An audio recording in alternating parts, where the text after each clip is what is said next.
What even is D&D? Dungeons and Dragons. Well, the answer to that question and many more is what I hope to enlighten you on in this series. So, Dungeons and Dragons.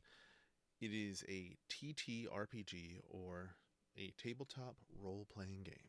Now, that doesn't explain anything to you. If you're coming to this video because you don't know what D&D is, it's probably not going to help if I use terms like that. So if I break it down to its core elements, Dungeons and Dragons is kind of like acting. Now, hear me out on this. It's like acting, but it's like if you were to improv the entire time with a group of friends in a fantasy world. Now, that sounds great, but what's to stop somebody from going, well, I developed this great power and I win. I win. That's it. Uh, that's why in Dungeons and Dragons there is a leveling system. There are attributes, and there are different classes and races. All this helps to mesh a nice character together. So with all that, you have a system of combat. Some of your attributes affect your attacks and everything else. And we'll go more in depth in those later in another series or another episode of the series. So, Dungeons and Dragons has players, which are the people who play the characters, obviously. NPCs is another term you might have heard. It's non-player character. Monsters, things that you'll fight, dragons, obviously. And it's not all going into dungeons and slaying dragons. There is so much more to it. Now, you'll have different DMs or dungeon masters, who also, another term is GM or game master. Dungeon master is very specific to D&D, I believe, but GM is a more inclusive term for all games. Now, I am still a novice DM myself, but what happens between the players and the DM is you kind of shape a story and shape the world as you go along. Now, you obviously have books with maps, and you can use their world and shape it how you want to, or you can create something entirely new just using the rules if you want. You don't have to stick solely to the rules. You can make up your own. You can have house rules. And how you play depends on if you are the dungeon master or the players, and the rules. So if you have a dungeon master, they might play differently than you like. Finding a good dungeon master is essential, because just because you don't like it the first time you play doesn't necessarily mean you won't like D&D at all. You could like D&D better if you play with somebody else. Everybody has different styles. Some people play more lighthearted. Some people play more dark and dangerous. Something else that is of note, which I've found recently, is my dice. You have these nifty little math rocks. Let's see, I have a few sets in here. And whoa, that's a lot.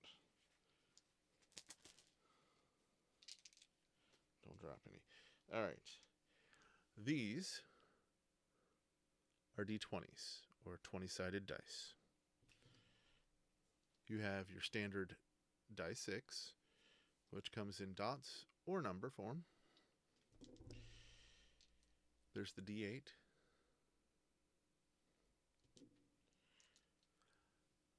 The D4.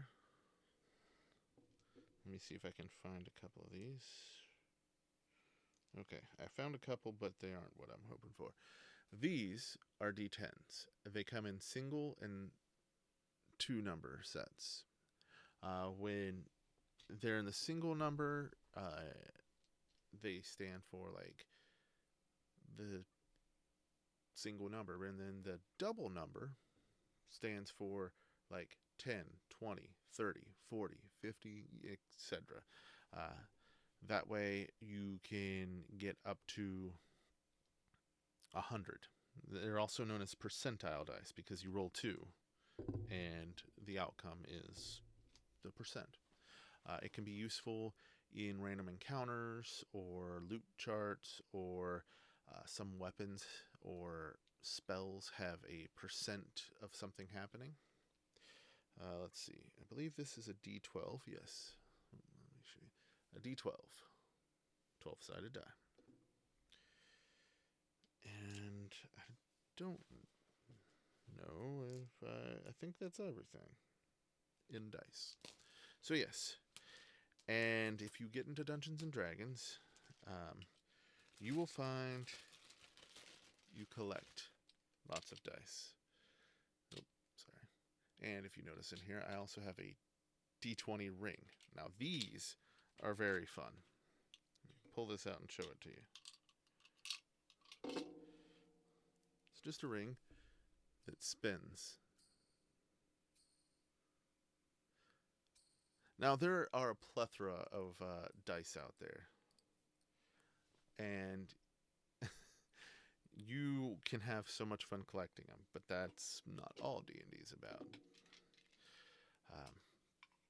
Some of the biggest appeal with Dungeons & Dragons is you get to go on adventures and go out and do things with friends while staying where you are. So it has a big appeal. And you get to try out being someone else. You don't just have to be yourself. You don't have to play yourself. That's the great thing about games. And another thing related to games is Dungeons & Dragons is kind of like a video game, except you can interact with everything. So if you, let's say, you enter a house. They describe the inside. Okay, there's a fireplace. There's a picture on the fireplace mantle and a candelabra and, 12 silver. Oh, Dungeons & Dragons has its own monetary system. We'll get into that in future episodes too. Anyway, there's a chair in the corner. There's a chest. You can interact with anything. You don't just have to go and open the chest. You can say, well, I want to pick up the picture and look at it. Okay, it's a faded picture. It depicts a family. Yada yada yada. All right. Well, I want to turn it over, see if anything's written on the back. Okay, you turn it over, and written on the back is this. I want to pick up the candle. Okay, you pick up the candle. It's about half burnt down. I'm going to take the candle, or I'm going to throw the candle at the wall. I want to check for hidden openings, potentially a secret door or a hidden passage or something. Search around. It lets you do so much more than just, all right, I'm in a video game. There's a very obvious secret door. It's a lot of fun. The roleplay aspect is so open. It can go anywhere from, I'm mainly in it for combat, all the way up to, man, these mosquitoes in this bog are getting to me. You can do it up as much as you want. And the fun thing is, you control how everything is done. Granted, it's within a limit. Again, it depends on the dungeon master, it depends on the players, but you find the right mesh, and it becomes just something so wonderful, and a few things that you have to worry about. Schedules is the main thing. A lot of players or DMs, actually a lot of everybody, has trouble with schedules because schedules don't line up. And it's a group activity. Now, there are ways to get creative, and we'll cover that in other episodes, that you can deal with somebody not being there and still be able to play, but it's going to be an issue that comes up. You also have session zeros. Session zeros are great to talk about things that you don't want in the game or things that you do want in the game. Great time to sit down with a DM. And if you have something that you want to let them know you don't like having in the game, but you don't want to say it to the whole group, you can pull the dungeon master aside and be like, hey, this kind of stuff, it's not for me. Can you make sure it doesn't happen? Session zeros are a great tool to make sure everybody is comfortable when the game starts. Building your character can be confusing at first. There is a lot of information that'll come at you, but a good idea might be to not just read up, but also take a look at some pre-made characters. See what you like about them. Don't focus too much on the individual abilities at first. See what you like about them. So if you like to play an intelligent character or a charismatic character, there's so much you can do. Then look slowly at the abilities, because too much at once can be overwhelming. You don't get a lot at level 1, but some DMs don't start at level 1 either. Basically, there's a lot to it, and I'm going to keep talking on this in this series, but this is just episode 1. So I'm going to go ahead and end it here because the video is already starting to get a little long. But in the meantime, I'm going to somewhere around here have the playlist linked and at least 1 or 2 videos that you can check out depending on the end screen I have. Thank you for watching, and if you have any questions, shoot them my way. Oh, actually, one other thing. I'm going to be answering questions in this series, and a friend of mine was kind enough to ask one, and this is more of an advanced question, but it'll help you figure things out a little bit. The question is, do you agree with the creators of D&D and their ruling on Devil's Side? Devil's Side. You can see normally in darkness, both magical and non-magical, to a distance of 120 feet. Dim light would stop it.